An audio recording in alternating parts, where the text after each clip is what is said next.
All right, Joe, welcome back in. Well, for many, Christmas is a time to get together with family and friends. But while that togetherness may spread joy and cheer, it can also help spread seasonal sickness. Anthony Jenkins Jr. talked with a healthcare professional about the increased risk at this time of year. He joins us in the studio. And so, Anthony, what infections are making the rounds? And is there anyone who may be more at risk? Well, Marcus, COVID-19 is still around. Then there's the flu, RSV, and strep. And catching a bug around holidays, it can be more common for children. We're always here to help take a look and listen. All of the pediatric providers in our community, we want to take care of these kids. Although it may be time for Christmas shopping, it can also be a time for seasonal sickness. According to the CDC, there has been a rise in COVID-19 and other infections that can overlap, like the flu. With children getting out of school and more people coming over for holiday get-togethers, clinics can start getting crowded in December. Pediatric nurse practitioner Stephanie Christie says there are quick signs to let you know when children may be coming down with something more serious. Coughs that just sound different, that we're kind of choking or not catching our breath over, that we're not breathing good. We just look funny breathing. We're waking up in the night coughing or barking sounding. And those coughs that linger over a week. People may associate these illnesses with cooler temperatures, but the weather is not always the culprit. Weather may precipitate somebody to respond differently if they have underlying breathing issues, but it's mainly just what has spread. And when we're all well, we're all close quarters, and we might not think it's something contagious. It can just kind of spread through those close contacts. Children are at a significant risk of getting sick due to their developing immune systems and their frequent close contact with germs. Christie says health providers all over the community are there to help people get the medical attention they need. If you're ever in doubt, you can't always listen to your child's lungs. You can't always look in their ears. It doesn't hurt to bring them in and get them checked. We want to take care of them no matter how we can. Vaccines that help reduce illnesses like COVID-19 and the flu usually take around 2 weeks to take full effect and provide protection. We are now 8 days away from Christmas and temperatures are finally cooling back down for the end of the week. Stick around, more details on your forecast after the break.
Your WCBI First Alert forecast with meteorologist Ashley Bryant.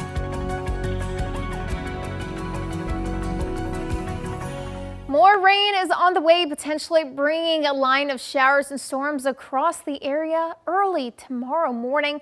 Tonight, it's all about refilling that moisture in and across our sky with warm, moist air pushing in from the Gulf of Mexico.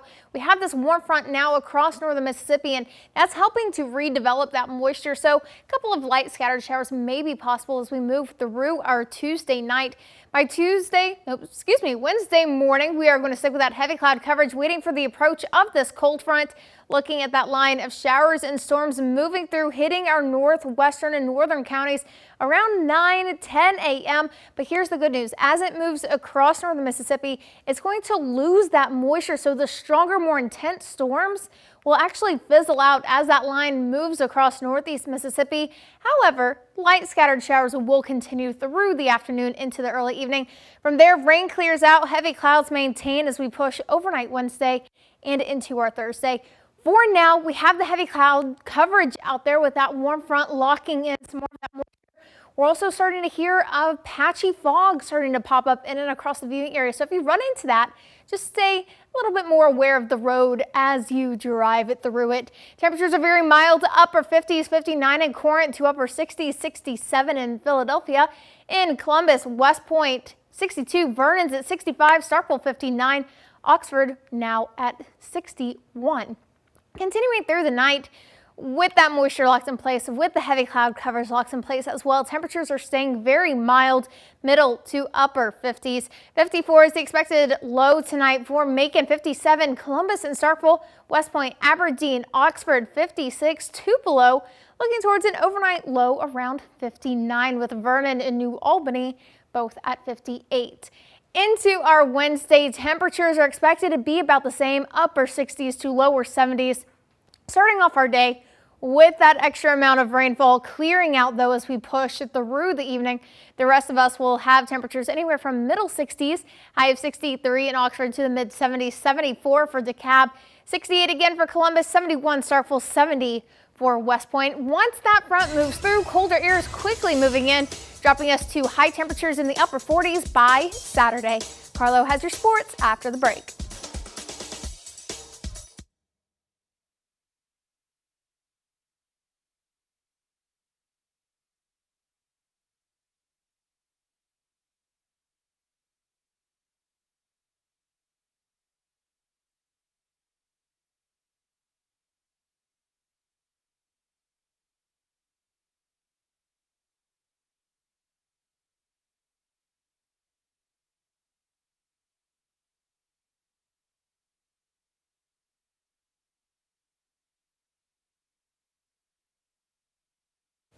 That mic check, please, sir. Breaking news coming out of Starkville Tuesday morning. Florida State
Your WCBI Sports with Carlo Barone is brought to you by your local Ford dealers. Go further. Breaking news coming out of Starkville earlier Tuesday morning, Florida State quarterback Luke Kromenhoek has committed to Jeff Lebby and the Mississippi State Bulldogs. The former five-star recruit played his lone college season with the Seminoles in 2024, throwing for 502 yards, 3 touchdowns against 2 interceptions while appearing in 6 games with 2 starts.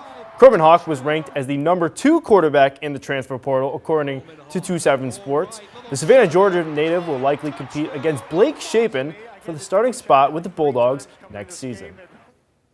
Now, taking a look at the quarterback room for the Bulldogs 2025, there's a lot to like, starting with Blake Shapen, who entered as a clear starter last season. He has 4 collegiate seasons under his belt. He will most likely be the Week 1 starter unless he's beat out by Kromenhoek, State's newest recruit from Florida State. The sophomore quarterback does not have as much experience as Shapen, but has the potential to be the starter next year and going forward. And finally, 4-star recruit Kamario Taylor, who is the highest-rated quarterback to join the Bulldogs out of high school in school history, will join them next season, setting up quite a quarterback competition in Starkville. And for Ole Miss football, they're not done yet. They've got one more game remaining after New Year's, the TaxSlayer Gator Bowl on January 2nd in Jacksonville, Florida. And unlike many teams in the era of the transfer portal, the Rebels are boasting nearly a full roster for the bowl game, with many draft-eligible seniors suiting up one last time. Lane Kiffin spoke volumes about his quarterback Jackson Dart for ending his collegiate career with one more bowl game appearance. Well, I think that's a big part of it, too. I think when Jackson came out and said he was playing right away, I think that impacted these other guys, too, to want to play. I think when your quarterback says he isn't, then it's easier for other people not to. So I think, that, again, I've said it up here a million times, so about the guy's legacy, what do you leave when you leave somewhere? And I think he even said it, he wanted to leave this place better than when he got here, and he certainly has. Moving over to Monday Night Football, the Falcons travel to Las Vegas to take on the Raiders. Final minute of the first, Kirk Cousins pump fake and a touchdown, 30 yards to Drake London, his 7th of the season. 30-yard pitch and catch makes it 7-0 Atlanta. Now on to the second, 7-3 Falcons. Raiders backed up and back into the end zone. Falcons bring the blitz and they get home. Zach Harrison and plenty others stop Alexander Madison from getting out, and they have forced a safety. They'll add 2 more to their lead, skipping all the way to late in the fourth. Ritter throws to Amir Abdullah, who breaks a tackle and gets in the end zone. Touchdown Raiders. They pull within 1 score, but on the extra point, the Falcons will block this kick. Sorry to spoil you, but they will block the kick, so it remains a 15-9 Falcons lead. The Raiders would try a few Hail Marys in the final seconds. They are no good. The Falcons get back to 500 and snap their 4-game losing streak. The final, Falcons 15, Raiders 9. And lastly, if you're a Bulldog fan and you love basketball, tonight is your night. Both state teams will be in action this evening. The women are well under their way against Louisiana Monroe. And the men's team will host Central Michigan, and tip-off is just in a few minutes at 6:30. We'll have highlights from both these games on WCBI at 10 o'clock. That is all we have for sports. We'll be right back after the break.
have multiple ways of receiving warnings tomorrow morning through the afternoon, just in case some of those storms decide to get spicy.